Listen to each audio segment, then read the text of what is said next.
esto y ustedes de alguna forma lo están leyendo para mí. Yo no les estoy dando el códice o el Popol Vuh para que ustedes lean e interpreten cuál podía ser la realidad de los indígenas en aquella época, ¿verdad? El problema, se dice en los estudios culturales, es que siempre entendemos la periferia a través de las ideas del centro, ¿verdad? Y que si no hacemos un esfuerzo por entender cómo se piensa desde aquí, entonces no podemos nunca establecer una relación de igual a igual, ¿verdad? El problema la forma en la que nosotros estamos estudiando la historia de la literatura latinoamericana en esta clase, o en la que la vamos a estudiar, tiene que ver con eso, ¿verdad? Tiene que ver con las tensiones que se generan entre el centro y la periferia, entre las ideas de un grupo dominante que decide cómo se tiene que funcionar dentro de un espacio geográfico, social, político, intelectual, y esta otra realidad con la que el centro acaba de encontrarse, que no puede definir, que no está teniendo la oportunidad de definirse a sí misma, ¿verdad? Y cuya problemática es una problemática que el centro solo no puede resolver porque no conoce, porque no está familiarizada con ella. ¿Dónde está el centro ideológico de la colonia americana?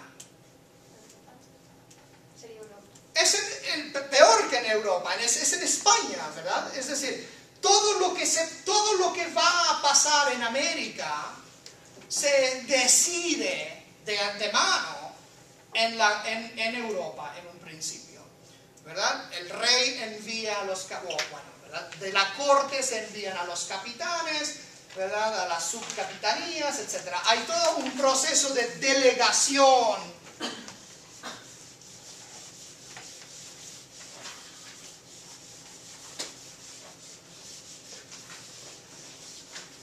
que va desde España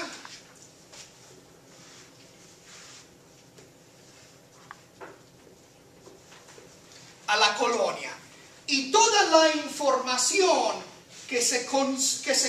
toda la información concreta a través de la cual o sobre la cual se van a tomar esas decisiones está llegando desde la colonia. Es decir, hay gente en el espacio colonial que está narrando lo que sucede y gente en el espacio central, en la corte, que está decidiendo qué hacer a partir de esa idea.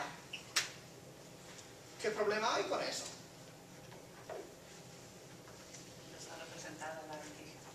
¿No están representados los indígenas?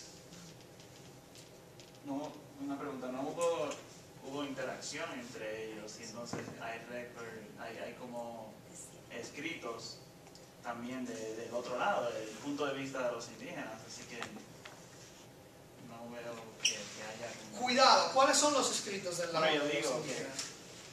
que debe haber, no estoy diciendo que hay algunos. Bueno, ahí está el problema principal. ¿Cómo se comunicaban los indígenas? Vimos la vez pasada. Por tradiciones orales, ¿no? Principalmente usaban la tradición oral. Había una tradición escrita en la tradición maya, con los códices, los quipús, etcétera, que eran formas de mantener la memoria histórica. Pero dentro de esta jerarquía del poder, ¿verdad? Del poder de la cultura, ¿qué pasa con esas formas de comunicación? No los reconocen. No se reconocen, ¿verdad? Porque no se sabe cuál es el significado, ¿verdad? Aunque se tratan de informar, etc. ¿No? Estábamos viendo en Chan, Bernardino de Sahagún y compañía, la gente que trata de traducir o de incluso escribir las tradiciones y las historias indígenas al español.